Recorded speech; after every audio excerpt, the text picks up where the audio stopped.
You've selected a show from the Podcast Jukebox, a DIY podcast network.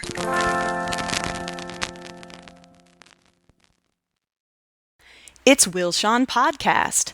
The internet cried out for 2 more blowhards, and they courageously answered that call. Armed with the weapon of wit, each week they're joined by guests to discuss movies, television, pop culture, and anything else that's pissing them off. Take it away, boys. I'm Will Link. And I'm Sean David. And this is Will Shawn Podcast? Yeah, sure. Why not? I don't know. Seems as good a day as any. Why are you asking me so many questions? I'd like an attorney to be present. How you doing, Will? So, you remember back in February we Nope. had the... You don't? I don't remember yesterday. Well, we had a really bad rainstorm. The worst in the 12 years that I've lived in Los Angeles. Okay. And the rain, it seeped through the roof and it stained all my ceiling. But did it leak in on any of your stuff? No. Okay. But yesterday they came in and they painted the ceilings. Okay. This Sistine Chapel style. This was a pain in the ass because I had to move everything. I had to, you know me, I had to take everything off the wall. Yeah. It drove me insane. Were there squares on the walls where you... There were. Yeah, There's shadows. like weird shadow squares of world, so I made it easy to figure out what picture went where, just in case I forgot. The point is, I did not sleep well last night, and I'm convinced it's because I've been breathing heavy paint fumes. But the paints these days don't really have paint fumes. Well, can you smell it? I'll go nose around your bedroom afterwards. Yeah. Yeah. I'm telling you, it stinks. And I would have rather have just lived Could have slept on the couch here last night. with mold and mildew. In my, You're going to be much better. Be a happier man now. Eh. But are your ceilings gleaming white? Yeah, they actually are. Okay. Not So where you're looking right now. No. In other places. Okay. So what's going on in the world of Will Shawn Podcast? Want to continue to thank any crossover listeners we might have from the Podcast Jukebox Network. And to any of our listeners, feel free to check out any of the fine lineup of sex-positive programming that they have on the network. And then there's us. We're the queer little corner of the... Well, not even the queer little corner. We are a quaint little corner on the podcast network, just kind of doing our thing. But once again, if you are new to us or recently discovered us, please feel free to follow us on Twitter, like us on Facebook, interact with us, send us messages. Any former guests have something going on? Oh, I'm sure they all do.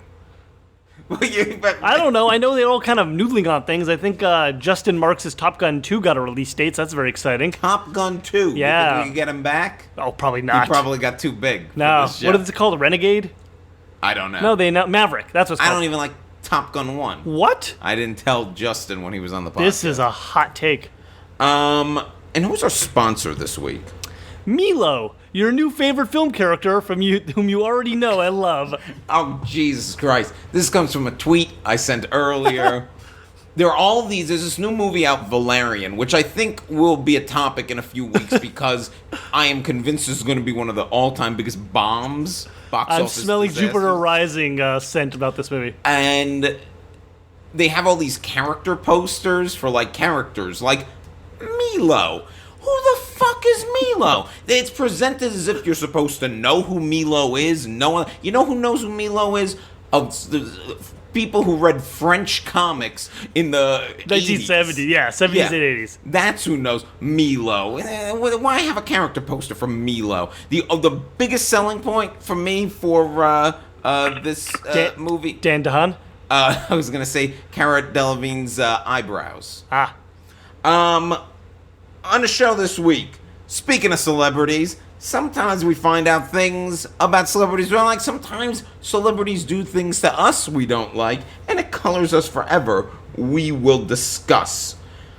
Also, we're halfway through the year, so we want to talk about what our favorite pieces of culture so far this year are, and everything's got an expanded universe to the point that if you don't have an expanded universe, you could go fuck yourself.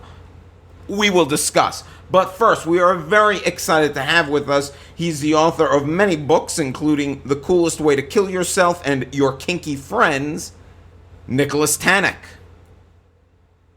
Nicholas. How you doing, everybody? There you are. What's going on, guys?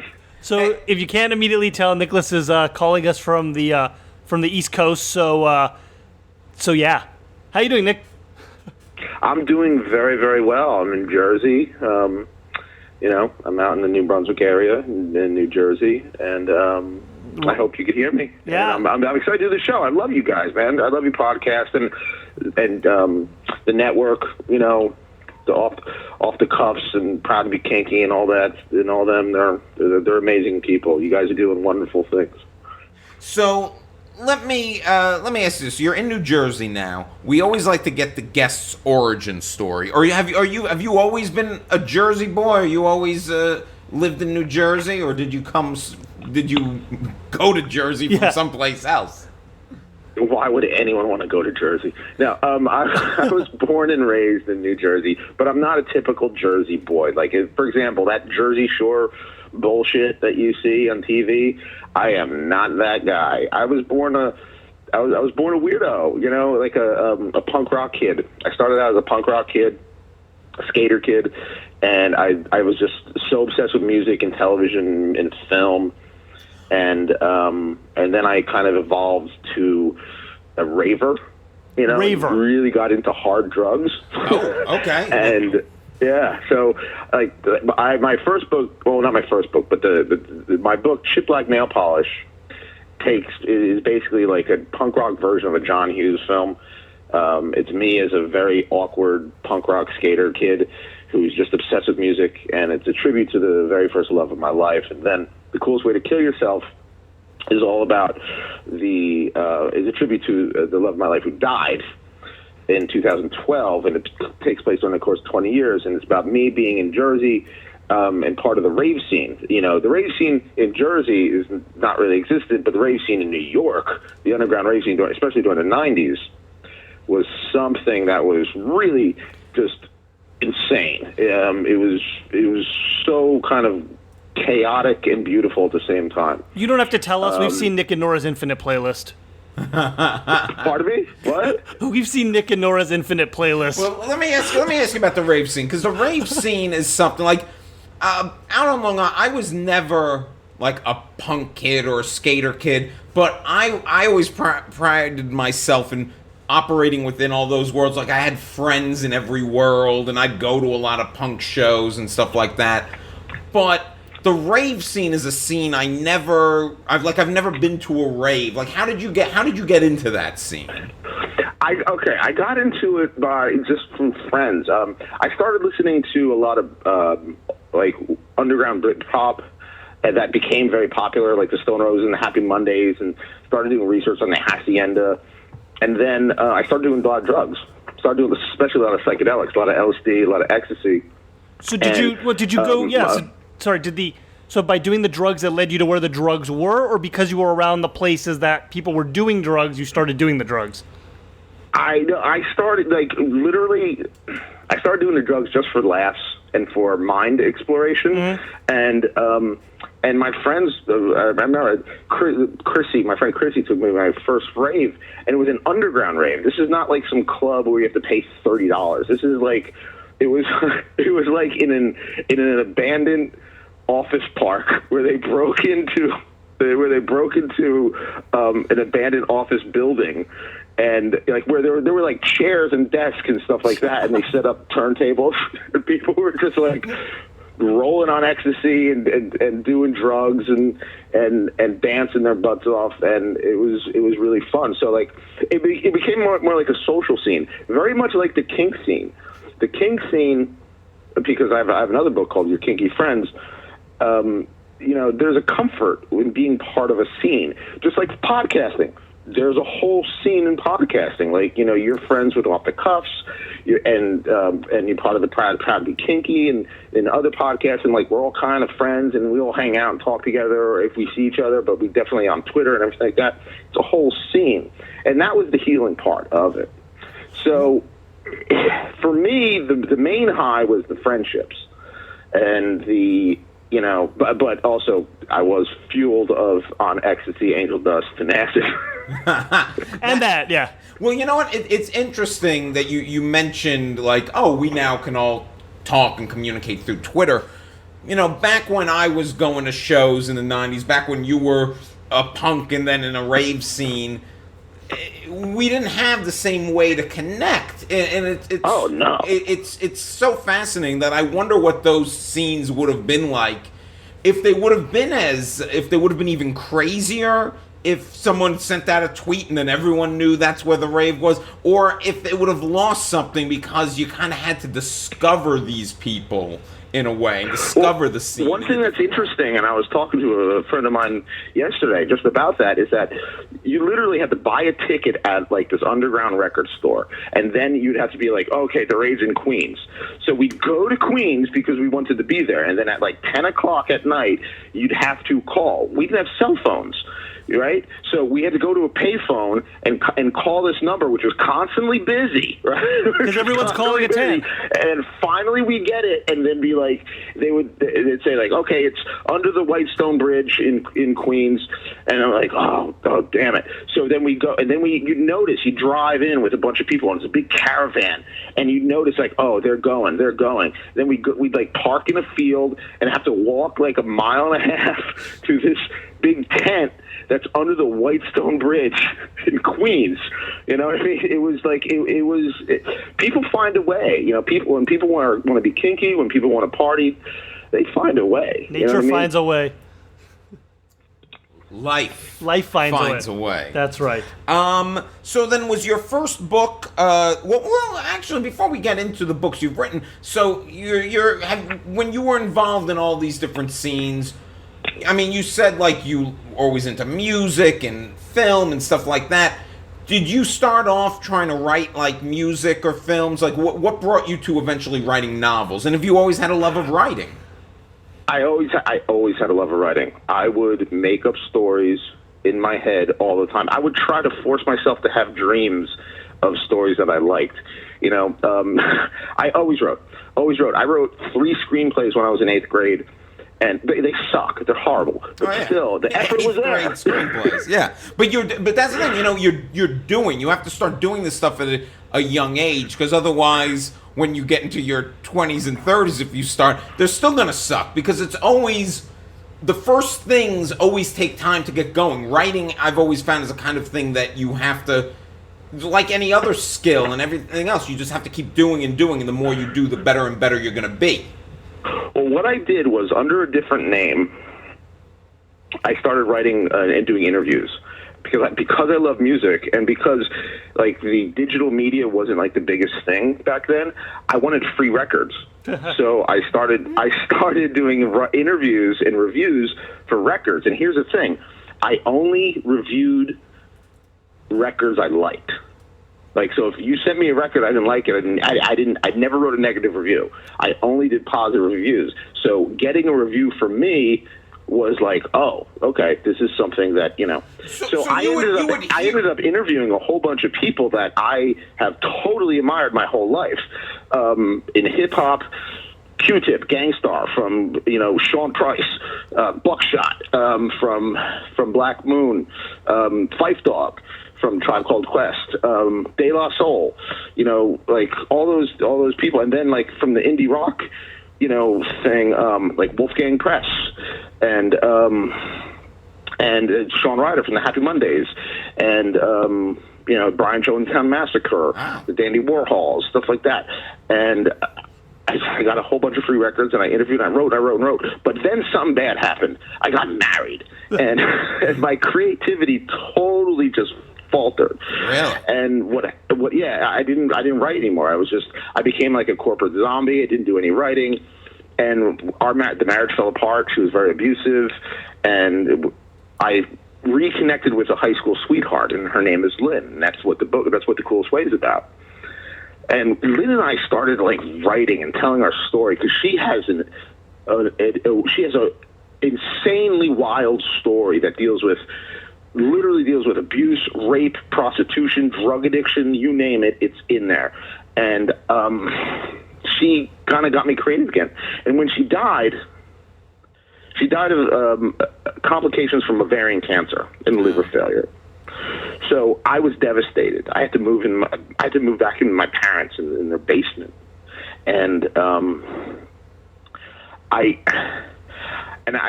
wasn't doing drugs anymore or anything like that. but I wanted to do something creative and positive, and she was this woman that I always would get published and she wouldn't. And everything that I got published, like in the creative sense, not a journalism sense, everything that I got published was for like this woman this other woman, not her. So she would always complain, no one's going to write something for me. No one's no one's ever going to write a poem or a story for me. So here I am, devastated, 2012, living in my parents' basement, an emotional wreck. So I decided to write a book for the girl who thought that no one would ever write for her. So it was during Hurricane Sandy. I plugged in my laptop to the generator because we didn't have electricity, and I wrote The Coolest Way to Kill Yourself. And it's a long book, but it's over the course of 20 years, and that's what inspired me to write the first novel. And I've been writing ever since. It sounds and now I'm writing. Yeah, now I'm writing articles for blogs and stuff. Yeah. It sounds like it's something that just poured out of you at that point. Like yes, all of that had been inside I couldn't control it. And then, I literally couldn't control it, and that's why the coolest way to kill yourself is a metaphor. No one kills themselves in the book. It's it's like I'm going to finish this. I'm going to write this and finish this, even if it kills me. And I'm not going to care what anybody thinks. It's going to piss some people off, and it did. Like my ex-wife wasn't happy, and because I go in detail about our relationship. Yeah, and that's the beauty of creativity. And I need to be around creative people. That's why I love like you guys and podcasts and stuff like that. You guys are doing something new and creative and really beautiful. And I want to support that and promote that in every way possible. Well, you know what? It's interesting to say that with podcasts. And I think all creative people, if you're not careful, it's very easy to fall into a stagnant trap. And I know, I was a screenwriter, and I wasn't selling stuff, and it was struggling, and I kind of got into the stagnant kind of thing where I wasn't writing, and starting the podcast was, and this is 5 years ago now, but it started reigniting the juices. Like, I think if you are a creative person, you have to constantly, even if it's just doing a podcast every week, which isn't what you originally set out to do, or something like that, you have to find a way to keep the juices flowing. And it sounds like you got back into that rhythm big time. Yes, exactly. And now I feel really like more alive than ever, to tell you the truth. And I used to smoke angel dust and jump from rooftop to rooftop. That sounds pretty alive. Will wishes he was that alive. You know what? I've always thought, what? Tell us. If only I had done massive amounts of drugs. Yeah, finish that statement. But I haven't. I haven't done. I drink, but I don't do drugs. I dated a girl who did a lot of ketamine, but I didn't do any ketamine. So, ketamine or not that you remember. Feel stupid. Yeah. Now, with these books, Nick, would you? So you were inspired by real life events and your history and your relationship, with these girls, and especially the one that you said died. Should you consider them? Are they memoirs? Are they fictional? Are they lightly fictionalized accounts? Are they inspired by? How would you classify them? They're completely true. Okay. I just changed the name for legal reasons. And because this is what's really funny is when I wrote The Coolest Way to Kill Yourself, I kept all the real names. And my, I don't want to say the name, but my editor has the same name as my ex-wife. Okay? Oh, wow. So by accident, I was drunk off my ass, and when I finished a very rough copy, and I'm talking rough copy, like spelling mistakes, grammar mistakes, stuff that's not in the book at all. I actually sent it to my ex-wife instead of my editor. And then the next day you're like happy. Yeah, then the next day you're nervously waiting. Now, did she let you know she had received it, or is it the next day you're hanging around like, waiting to hear something from the editor and getting all nervous. No. She like I woke up to a fury of texts. A fury of texts like, how dare you, blah, blah, blah. How dare you say that? Like that was private, blah, blah, blah, because it's a very emotional book, and it's also, I let a lot out of a lot of personal. It's very, very, very personal. And so, to quote the great Todd Solondz film Storytelling, once it's written down, it all becomes fiction. Which I did is the lawyer at my publishing company suggested, why don't you just say it's fiction and change some names? So that's what I did. I just changed the name. It's all true. I'm telling you right now, it's all true. And what's interesting is that with my new book, Your Kinky Friends, which takes place after The Coolest Way to Kill Yourself, which is basically a book about how to deal with the pain of loss and the pain of mourning with kink and the kink community. It's a tribute to the fetish community, the kink community, and the friendships that deal with it. I got everyone's permission. Everyone in Your Kinky Friends, they're real. I've got their permission to use their names, and they're like, yeah, fuck it, I'll do it. You know what I mean? I can't. I'm not really good at writing fiction. I like nonfiction. Well, it's funny. I'm in a not similar boat per se just yet, but I had after years of writing scripts and having some essays published and stuff like that, I've taken a crack at my first novel. And although I would say it's fiction, there is a lot. I mean, I feel like I'm walking a similar line to you. There's a lot of stories that went down almost exactly, or I've combined stories. And what's so funny or is you exaggerate a little bit here and there, or you combine a couple people, or Well, yeah, that's the thing. And I realized that there was one character that was so exactly written as the person, an ex-girlfriend of mine, and it's really the story of how we ended up getting together. And I realized I had forgotten to change her name, and I had to go back, and I'm like, I better change her name. But I changed it to something that basically alliteration of it, and then it also occurred to me, I asked her to read it because she knows an agent or something, and I'm like, oh my God, I forgot how much I have exactly taken our life, because as I wrote it, it became fiction. It became a story point. It became this great plot point, and not something that had happened to me anymore. And that's interesting. That's interesting because once it starts forming, and you're you start caring more. You have the emotional element, but you start caring more about the structure. Right.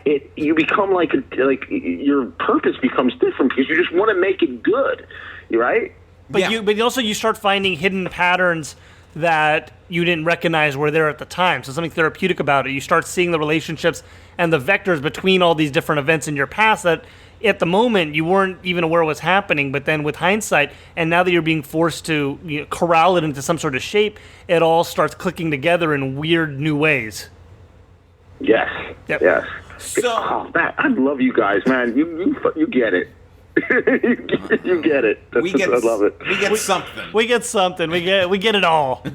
So now I want to ask you about we've talked a little bit about your books here, but how did you end up getting them out there? Because I know all these books are available on Amazon. We put a link up on our Facebook page.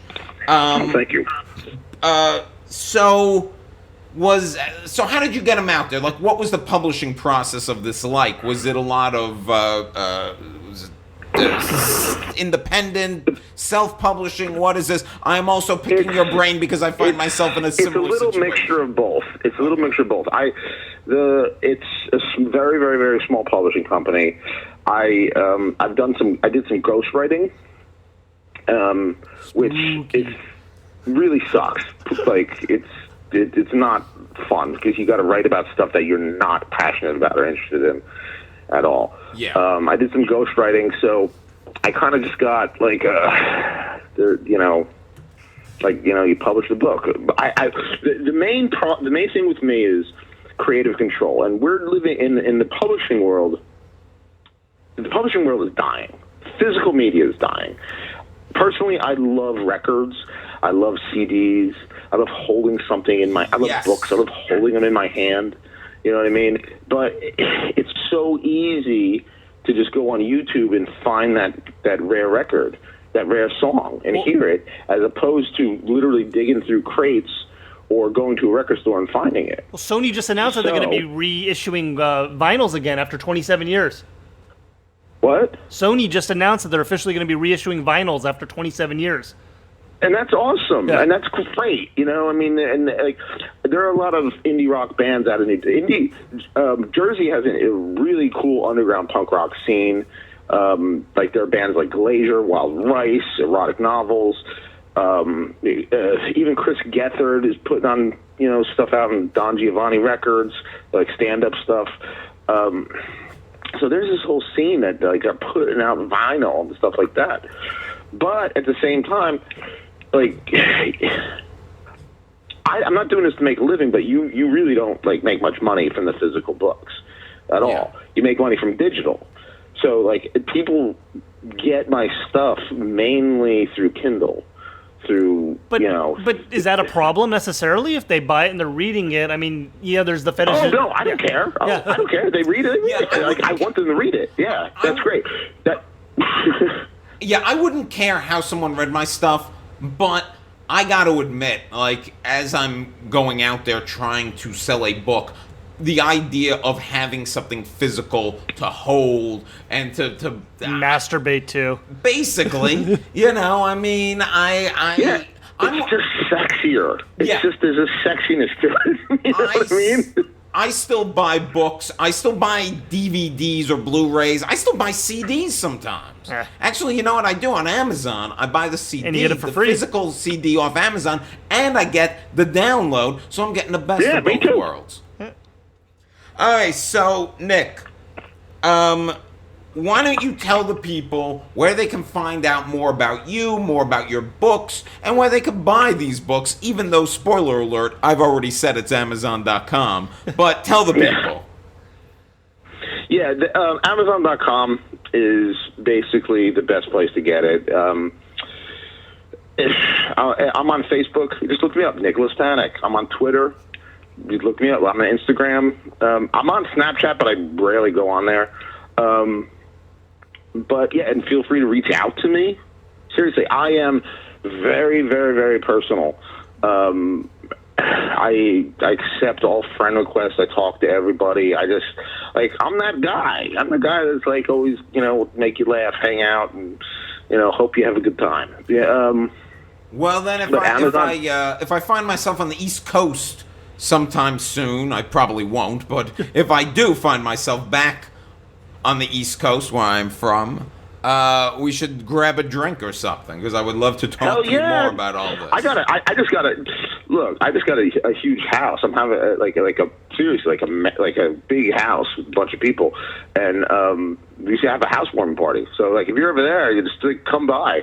We'll have a couple of drinks. We'll eat some good food. Smoke some angel dust. You know what I mean? You'll get Will jumping from roofs. Dude, you don't want to get in my roof. It's very high. Well, if you are a good listener of the podcast, like I said, you have already bought his books. You've already smoked the angel dust. Because we have a link to them on our Facebook page. Well, normally the guest has no choice but to stick around. I guess you could do anything you want because you're a disembodied voice to us, but would you like to break down some topics with us, Nick? Hell yeah. That's what I came here for. Okay. I mean, don't get me wrong, I want to promote my books, but I want to talk about stuff. All right. Okay, well, I got some disconcerting news the other day.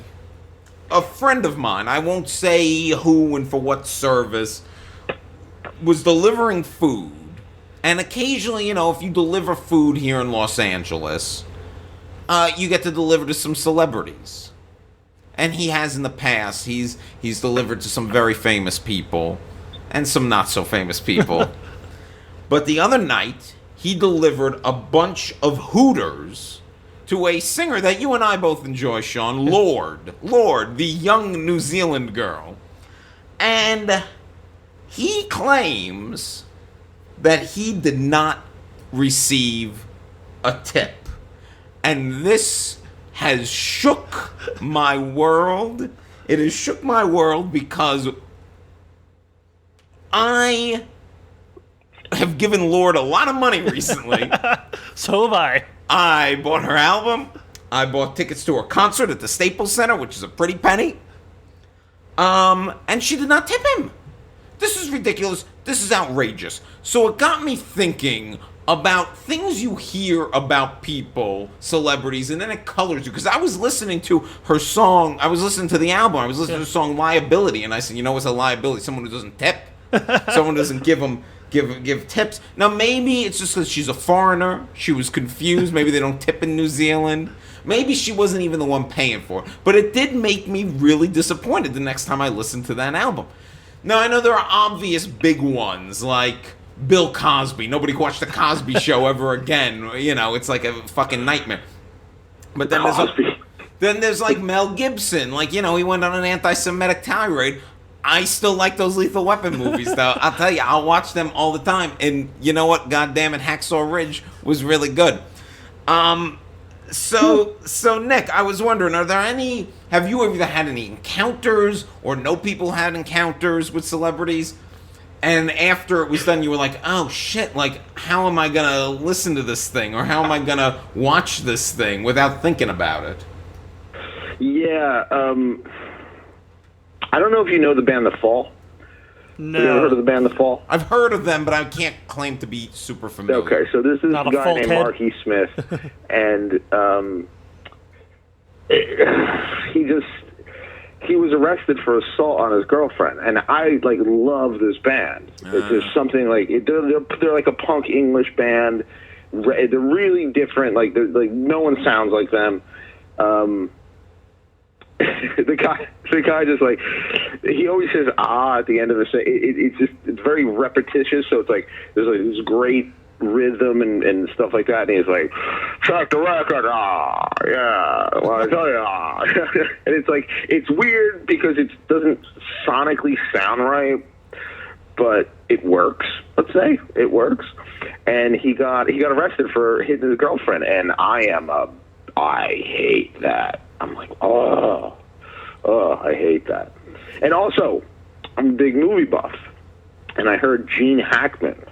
I'm a Wes Anderson fan. Yeah. I heard Gene Hackman was like a real jerk on the Royal Tenenbaums. Oh, I've heard that. Well, yeah, too. but something tells me that little twee mid-20s Wes Anderson didn't exactly stack up to what Gene Hackman considered a man's man to be like, and that's where some of the tension may have come from. That's an interesting way to look at Yes. it. Okay, I can give you that. And also old, crusty, can do whatever he wants, Gene Hackman. But yeah, I had heard a story from that set that Bill Murray would show, because everyone was terrified of Gene Hackman except Bill Murray. Yeah. And that Bill Murray would show up even on days he wasn't shooting just to be like a buffer between Hackman and everyone else. Yeah. Yeah, Bill Murray doesn't give a shit. No.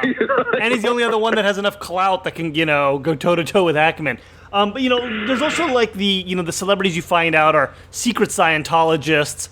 Recently, someone discovered that Elizabeth Moss from Handmaid's Tale was a Scientologist, and all of a sudden it completely reconfigured her ability to enjoy The Handmaid's Tale, because she felt like there was this whole other level of text going on there, and she couldn't reconcile the two versions of Elizabeth Moss. I remember when I found out Beck was a Scientologist. Yeah. This is a long time ago, and that Yeah, kind of wait a upset second. me. Beck's a Scientologist? Oh, he was Yeah. raised in it. He's like Sea Org. Oh, my God. I mean, look, I don't like any religion, really, so, I can't, Hey, I'm sorry to tell you, a lot of your Neither favorite do I. entertainers are Jews. And then you know what? A lot of things is the hip-hop question. Yeah. I love 90s hip-hop. I love 90s hip-hop. And there's a guy named Lord Jamar from Brand Nubian. And this guy, first of all, I'm in the kink community, so, cross-dressing is that I'm okay with cross-dressing. I've fucking cross-dressed before. I've been, like, my doms have put me in fucking dresses and stuff like that. And then, like, you get stuff like, when I was a kid, when I was very much more impressionable, I'd love to listen to, like, gritty rap music. Angry, I don't like white people rap music. For some reason, I don't know why, I really liked it at the time. And then it's like I heard, he's like a racist fucking asshole homophobe. You know, it's just like, oh my God. There's so many, like, in hip hop, because I'm all for freedom of expression. I'm all for, you know, that and everything like that. But then it's like, there are these people that I listened to when I was younger. And now I'm like, I don't agree with them. At all.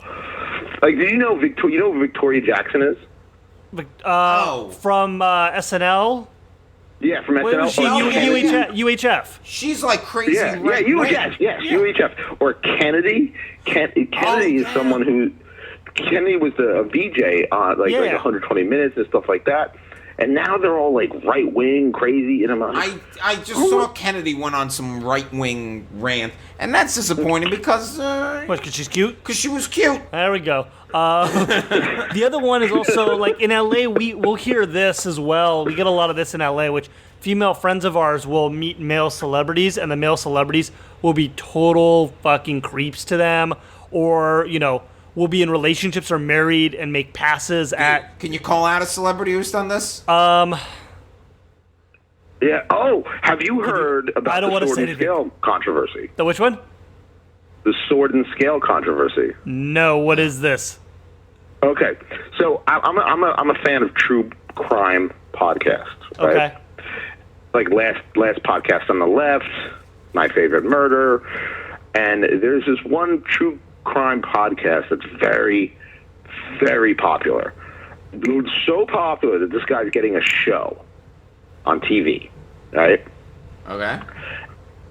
And his name is Mike Boudet. And I liked it at first. But it was one of those podcasts I didn't like. I just like, you know, I'll listen to something about Luca Magnotta or John Wayne Gacy or Richard Ramirez or whatever, you know, history. And then it turns out this guy is like a major, major, major creep. And it just blew up. And he's still like making a lot of money. You know, he's got his Patreon page and everything like that. And but like you do your research, holy moly, go down this rabbit hole. You will be fascinated by not only how much money this dude makes, but by how much he gaslights and harasses women on the internet. Like he puts up sock accounts and stuff like that, and just like makes fans send nudes and stuff like crazy. Hey, we here at the Will Sean Podcast do not discourage if anyone wants to send nudes. Yeah, he's just like, he's like, like for example, like there's like this underage girl who sends him like this underage girl sends like a pic with one of his merchandise shirts. And he's like, send it nude. Like, it'd be better if you nude. You know, stuff like that. I would like to point out that this started with me just saying Lord might have ripped my buddy off of like $4 or $5. And now we've gotten to like... pedophilia. Yeah. So you know what, Lord? I'm giving you a pass. And you know what, my friend? He's a... You know, I kind of like that one-hit song. Was it Royals? Yeah. Let me tell you what. I always hear it every time I go to a liquor store. I always hear it. And then I think of South Park. There was that whole South Park thing about... Yeah, I'm Lord. Yeah. I'll tell you what, Lord she's pretty great. You should give her stuff a look. She's not, like, you might think it's going to be like some, like, because she's so young, some poppy, bubblegummy thing, and it is not that. Well, Will, we know someone who in real life has been nothing but a nightmare to you. Strathern. You know, oh my God! Talking about female singers, have you heard of the Ets or Coco Hames? No. I know Coco Rosie. Oh my God, check them out. They're the Ets and Coco Hames from the Ets. She's got a solo album out. It's awesome. And then there's A Giant Dog and Sweet Spirit. the lead singer is awesome. She's got a great voice, and she's like kind of like dirty punk rock kind of ish, but like this is my kind of girl that you're describing. I'm looking this up. Hell yeah, Sweet Spirit, a giant dog. You're gonna love it. Yeah, real fast, Sean. Before we move on to another topic, you just name checked David Strathairn, the great actor who years ago did not applaud. He applauded every film in a student film festival that he was attending. He did not clap for my film. I was watching him, and I think I was the only fucking person who, high school student, who knew who he even was. Then, a couple years later, driving down the streets of Manhattan, who steps out in front of my car like with not a care in the world? David Strathairn. Fuck you. Then I saw him a few years later in a Dwayne Reed, and I gave him a really dirty look, and he looked at me like he didn't know. He fucking knew what he did. David Strathairn. So, we're halfway through the year. And, it's time to reflect on what we have seen, watched this year so far, what the best of this year has been. It's funny, we're talking about I can't believe we're talking about Lorde this much, but that album, her melodrama album, has really resonated with me. I think it's one of my favorite pop culture things I've experienced so far this year. I've listened to it nonstop. On this show, I've talked also endlessly about The Leftovers, what that show has meant to me. But that wasn't new to this year. That was just, it ended this year. Okay, that's true. So you can't pick a show? No, you can. I'm just saying. So like I say, The Young Pope, because it was new this year. Young Pope. Young Pope was pretty good. Young Pope was insane. I didn't see the whole thing, but I was like... You got to finish it. This is like crazy psychedelic in a way. The Young Pope drinks Cherry Coke Zero and smokes cigarettes instead of eating breakfast. The Young Pope has a pet kangaroo. The Young Pope is fucking great. But my favorite... Such a batshit crazy show. I am a film guy more than anything else. So I was trying to think what my favorite film of the year so far has been. And, usually my favorite films...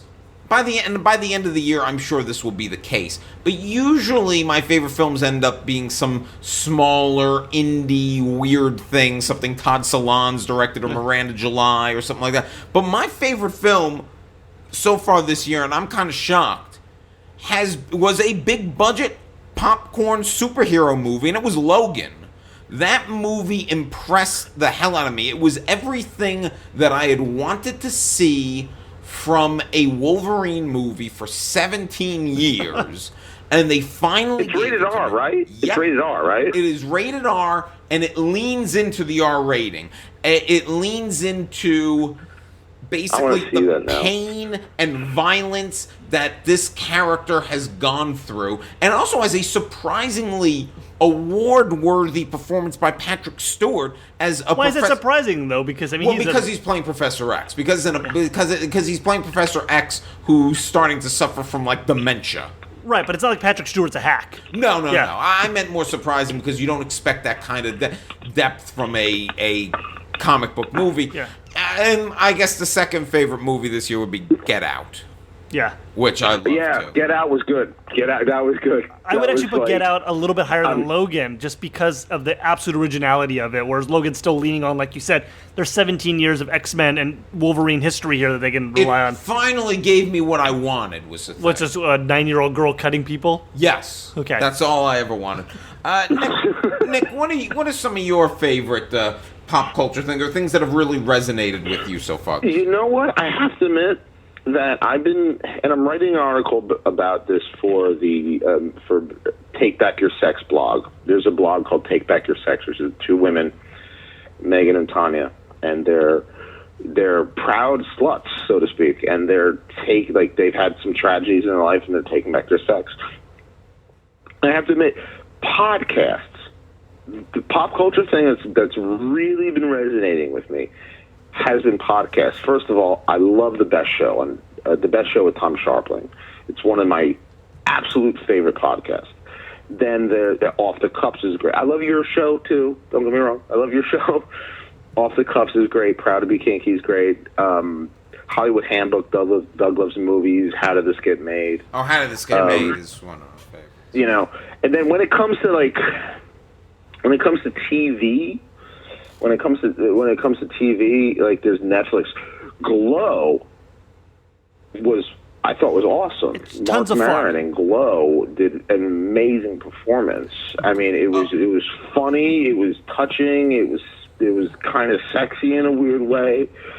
It was great. Well, yeah, Glow was first of all, it's really funny, and it feels really real. Like those feel like very lived-in performances.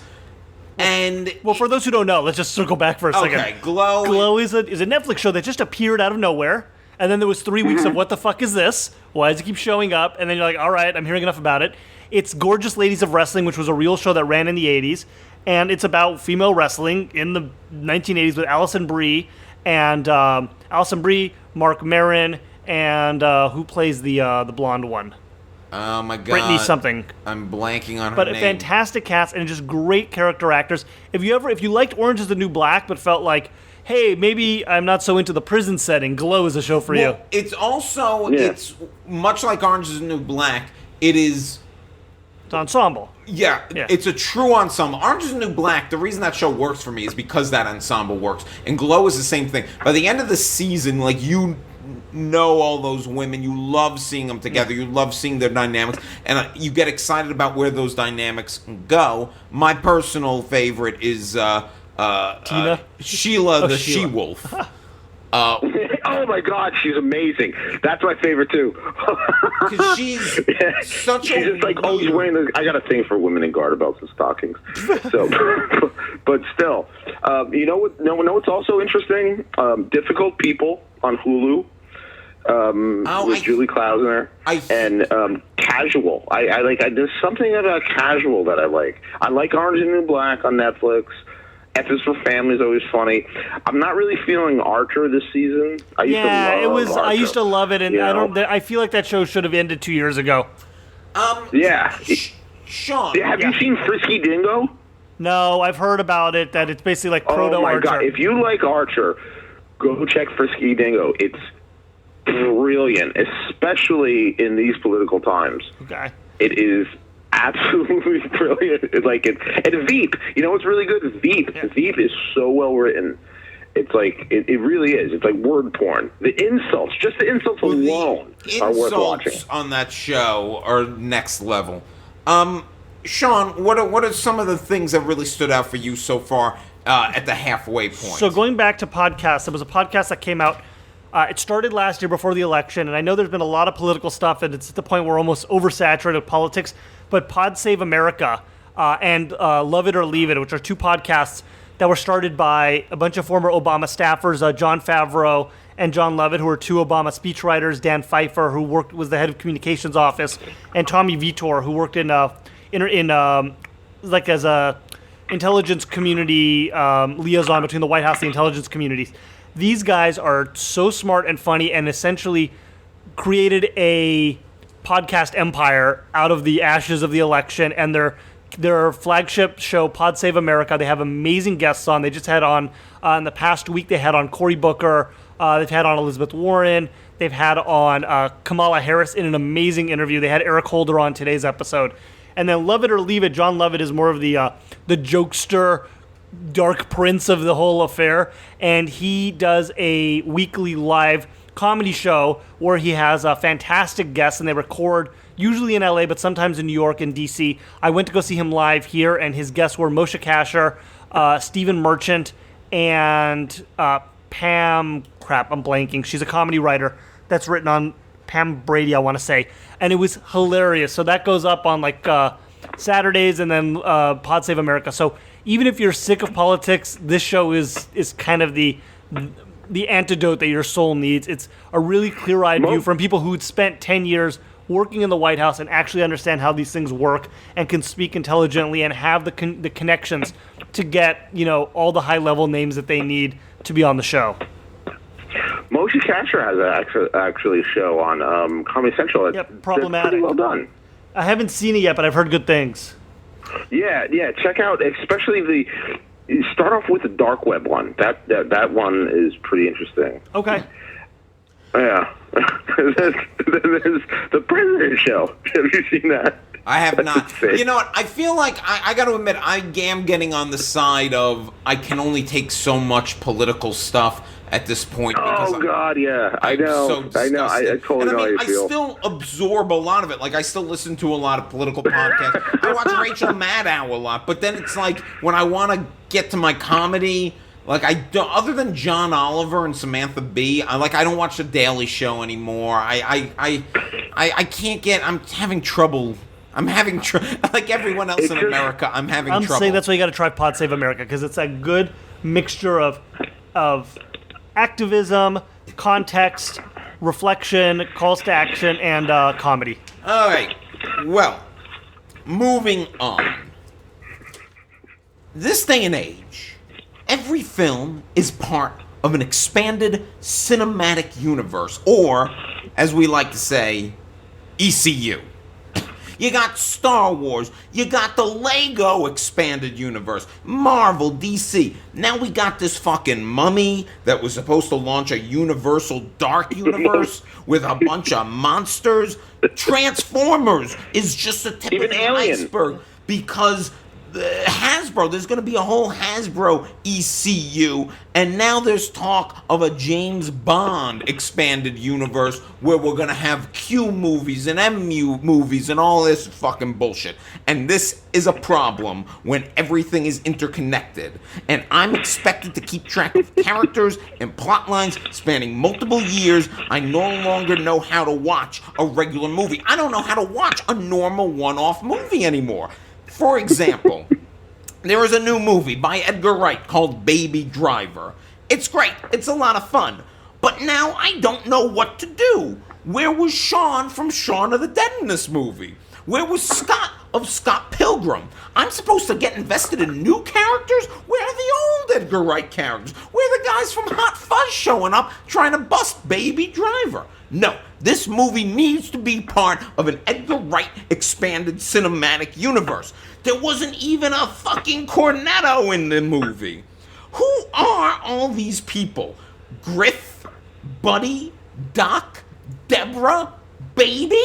I'm supposed to learn all their names and understand relationships, backgrounds, struggles, and resolutions all under 2 hours?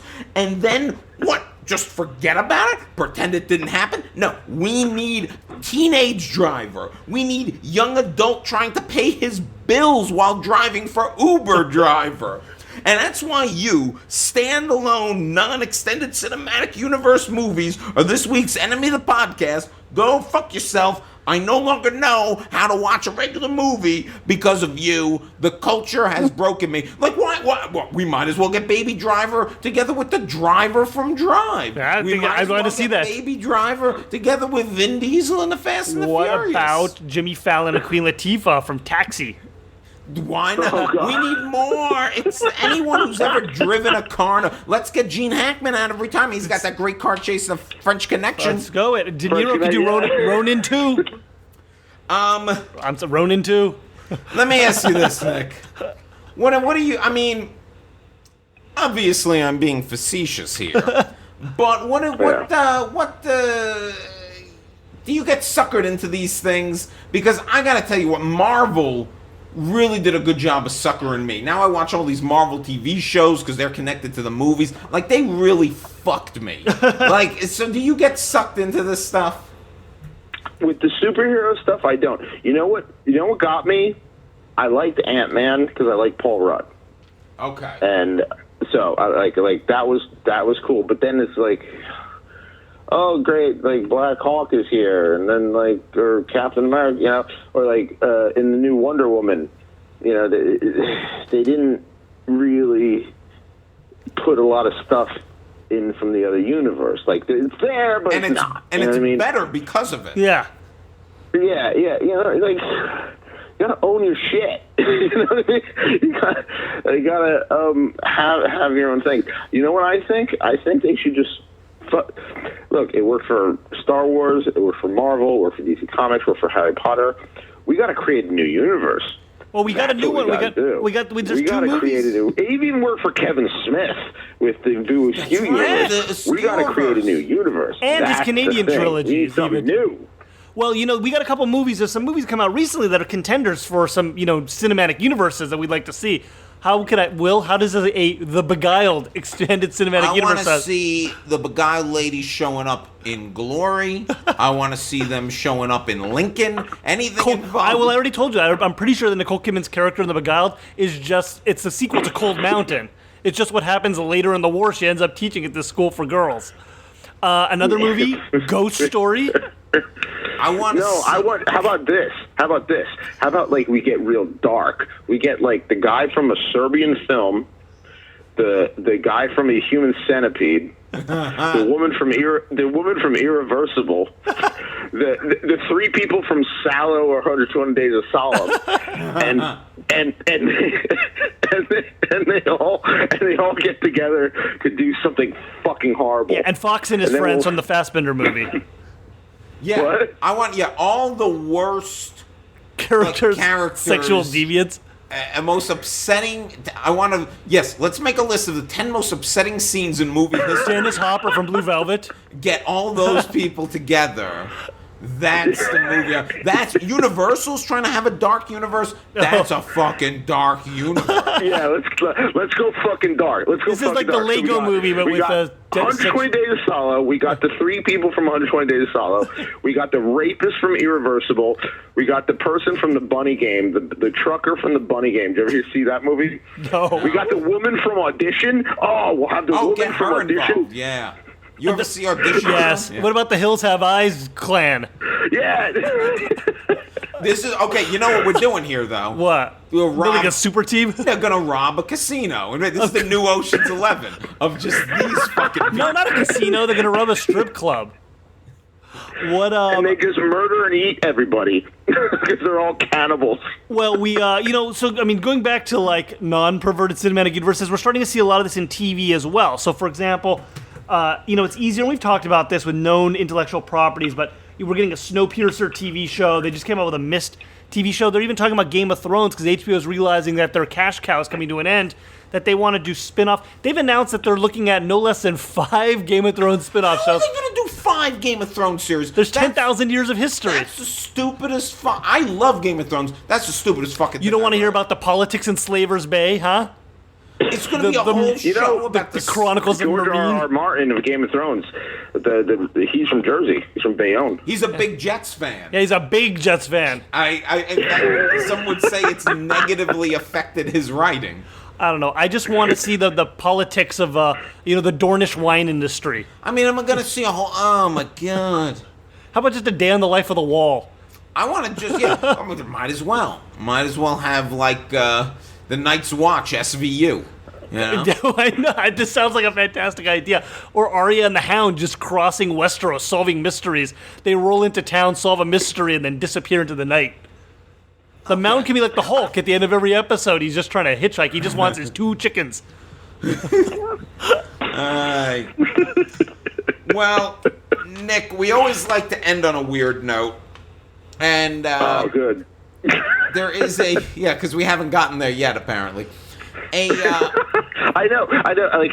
I've never listened. I've never been on I've been on a bunch of podcasts, but I've never been on a bunch of podcasts that name checked a Serbian film, Angel Dust, New Jersey, and Lord. That's why you need to listen to Pod Save America. Yeah. Okay, well, there is a new dessert being sold in Thailand at a Thailand sweet shop. It's sweeping all of Thailand. It can definitely make you gag. It's a coconut pudding shaped like a bowel movement. And it is the star attraction of the Waliwan dessert shop in Tanai. Basically, I mean, we should put a picture of this thing. I mean, it looks exactly like shit. Yeah. It looks like shit to the point of, I wonder if somewhere along the way someone's going to get tricked. Like someone's I can't imagine it smells like shit. It smells like coconut pudding. However, what's more disgusting is a pudding that they have that's shaped like a tiny Shar-Pei puppy. Yeah, and they have a picture of this too, and it's just weird. It looks really upsetting to eat this little pudding-shaped puppy. I feel like, Nick, though, you are a man who is not above eating shit-shaped food. Okay. Look, I'm a kinky motherfucker. but yeah, like, I'm not really into scat. But, you know, like if it's pudding and it's not really shit, it's just a mold. I'll fucking try it. I love trying new shit. I love trying new foods. Like, I live in Jersey, and in Jersey, there's such a concentration of diversity. So you have Spanish people, you have Indian people, you have Asian people, you have it. So it's like, white people food just doesn't do anything for me. So if someone's like, yeah, I know it looks like poop, but it's really good, I'd eat it. It's not poop. Yeah, I'll probably try it. You know what the first thing you do is you take your spoon, you mash it till it doesn't look like poop anymore. Then you know what you have? Delicious coconut pudding. You know, it's funny. You said you're sick of white people food. I feel like all I've been eating lately is white people food. You eat a lot of sandwiches. Well, I do eat a lot of sandwiches. But you know what? It's all these bars have opened up around me in the valley. And all of them have delicious food that I like, but they're all basically the same menu. All of them have, like, Brussels sprouts appetizer, Brussels sprouts soaked in like pork fat appetizer, and it's fucking delicious. And I hate that I like it because it's so like a hipster nonsense thing to order. Well, wings, but like fancy wings and sliders, it's all the same crap. Like everything's sliders now. Actually, that does annoy me because I want a fucking regular sized fucking sandwich, not 8 mini sandwiches. And on that note, Nick, thank you so much for coming on the show. Oh my God, thank you for having me. I love you guys. Like, seriously, I really do. You guys, you're really funny.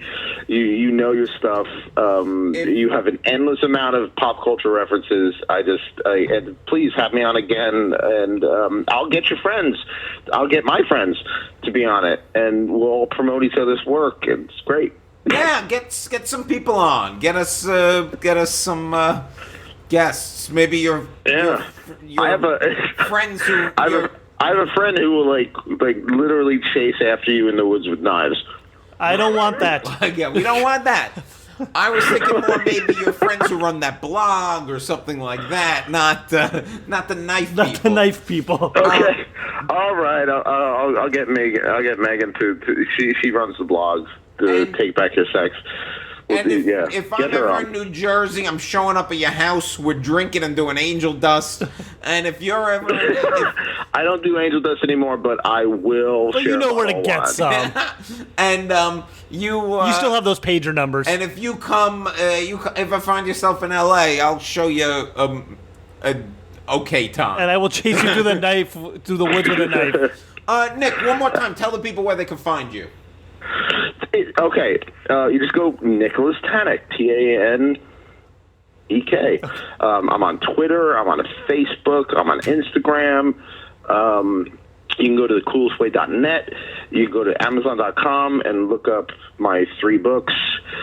Chip Black Nail Polish, which is about the kind of New Jersey late 80s punk rock scene. There's The Coolest Way to Kill Yourself, which is a very, very, very emotional book that's a tribute to the love of my life who passed away in 2012. And then there's Your Kinky Friends, which is interesting because it's a tribute to the kink community in New Jersey and New York, and how you could find healing in expressing yourself in a sexual way, because a lot of people have kinks and they're afraid to express themselves, and it's really about that. And I'm trying to embrace sex positivity. Also, I'm starting to write for Take Back Your Sex blog. Check out Off the Cuffs, which is absolutely great podcast, and How to Be Kinky, which is also, and Take Back Your Sex, and you're doing a lot of things, Nick. You're a busy man. You're a busy man. Sean. You can find me at all forms of social media at the Sean David. So do that.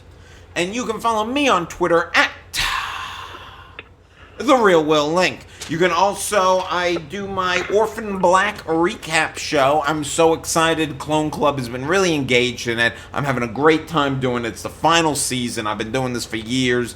And we've only got 6 more episodes of Orphan Black, which means we only got 6 more episodes of me recapping Orphan Black. So that woman's a talented actress. Oh my god. She's the best person to ever live. I heard she doesn't tip either. Well, maybe it's a Canadian thing. Oh, so now it's what? Is it all the regions that used to be British Empire, You know what? Tatiana Maslany now lives in Los Angeles. She does. Maybe you guys will have a meet cute. Doesn't she have a boyfriend? She has a boyfriend, a very attractive, talented actor boyfriend. Oh, well. But he could be... she was in the George Romero movie. Yes.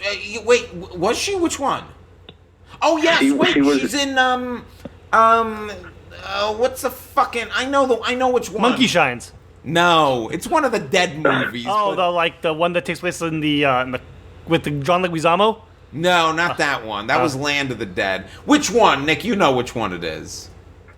Now you're going to drive me crazy. Survival of the Dead? She was in... I think it might be Survival of the Dead. Is it that one? She was also in Survival of the Dead sucks.